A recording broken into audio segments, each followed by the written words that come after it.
సంపద సృష్టిస్తా అని రోజు ఉదయం ఓసారి, మధ్యాహ్నం ఓసారి, సాయంత్రం ఓసారి, ఇంకా టైం ఉంటే రాత్రోసారి చెప్పినట్టే చెప్తున్నాడు కదా చంద్రబాబు. మరి ఆ సంపదను ఎట్లా సృష్టిస్తాడో అని సోడాబుడ్డి అద్దాలు పెట్టుకొని మరీ చూస్తే ఓ దిక్కు ఏర్లై పారుతున్న బెల్ట్ షాప్ల మందు కనబడుతున్నది, ఇంకో దిక్కు కరెంటు బిల్లుల మోత కనబడుతున్నది. అవు మామూలు సంపద సృష్టి కాదు చంద్రబాబుది. 40,000 బిల్లు వచ్చింది, 40,000 బిల్లు వచ్చింది. విన్నారు కదా, ఈ కూటమి సర్కారు ఈ ఒక్క అవ్వ దగ్గర ఒక్క నెలలనే ఒక్క కరెంటు బిల్లు పేరు మీదనే 40,000 రూపాయల సంపద సృష్టించింది అన్నట్టు. ఇంకా ఇదేమిన్నారు, ఇగో గీ అవ్వ కరెంటు బిల్లు మీద ఎంత సంపద సృష్టించిండ్రో చూడండి. నా పేరు నచ్చమండి, కరెంటు బిల్లు 60,000 వచ్చిందండి. ఎయ్ చంద్రబాబు సర్కారా మజాక? ఈ అవ్వ దగ్గర ఏకంగా ఒక్క నెలలనే ఒక్క కరెంటు బిల్లు మీదనే 1,60,000 రూపాయల సంపద సృష్టించిర్రుగా. ఇంకా వీళ్ళ ఊర్లో ఉన్న అందరికీ కరెంటు బిల్లు ఎక్కువనే వస్తున్నదట.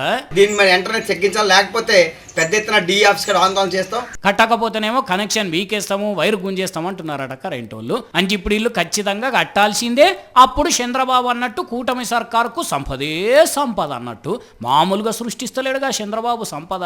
కానీ పాపం వీళ్ళే ఆ ముచ్చటను అర్థం చేసుకోలేక చంద్రబాబు సర్కారు గింత బిల్లు పంపింది అని అట్టుట్టిగా కోపం చేస్తున్నారు పాపం వీళ్ళు.